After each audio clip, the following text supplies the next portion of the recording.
ഭരണപരമായി അനുഭവമുള്ളവരെ വേണം മുഖ്യമന്ത്രിയൊക്കെ ആക്കാൻ എന്ന് CPM കേന്ദ്ര കമ്മിറ്റി അംഗം EP ജയരാജൻ. ഗ്രൂപ്പ് മത്സരത്തിൽ ചാടിക്കയറി കസേരയിൽ ഇരുന്നതിന്റെ ഫലമാണ് ഇന്ന് കേരളം അനുഭവിക്കുന്നത്. 4ാം ക്ലാസ് കോൺഗ്രസുകാരെ പോലെയാണ് മുഖ്യമന്ത്രി സംസാരിക്കുന്നതെന്നും EP പറഞ്ഞു. കണ്ണൂർ കോർപ്പറേഷനിലേക്ക് LDF നടത്തിയ മാർച്ച് ഉദ്ഘാടനം ചെയ്യുകയായിരുന്നു അദ്ദേഹം. മുഖ്യമന്ത്രി VD സതീശനെതിരെ നിശിത വിമർശനമാണ് CPM കേന്ദ്ര കമ്മിറ്റി അംഗം EP ജയരാജൻ ഉയർത്തിയത്. VD സതീശന് ഭരണപരമായ അനുഭവമില്ലെന്ന് EP പറഞ്ഞു.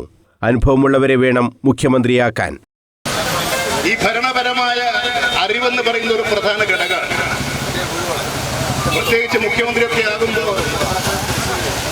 കുറെ കാലമൊക്കെ ഈ മന്ത്രിസ്ഥാനത്തുമൊക്കെ ഇരുന്ന് പരിചയിച്ച് ഭരണപരമായ കാര്യങ്ങളെക്കുറിച്ചൊക്കെ നിശ്ചയമുള്ള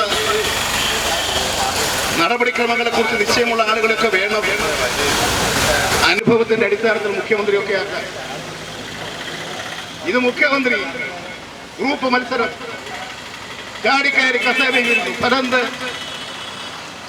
മുഖ്യമന്ത്രി പുറപ്പെടുവിക്കുന്ന എല്ലാ ഉത്തരവുകളും പിൻവലിക്കരുത്.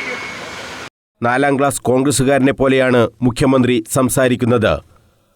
ഒരു മുഖ്യമന്ത്രി പ്രഖ്യാപിക്കുകയാണ് 10,000 കോടിയുമായി ഇതാ ടാറ്റ വന്നിരിക്കുന്നു കപ്പലുണ്ടാക്കാൻ.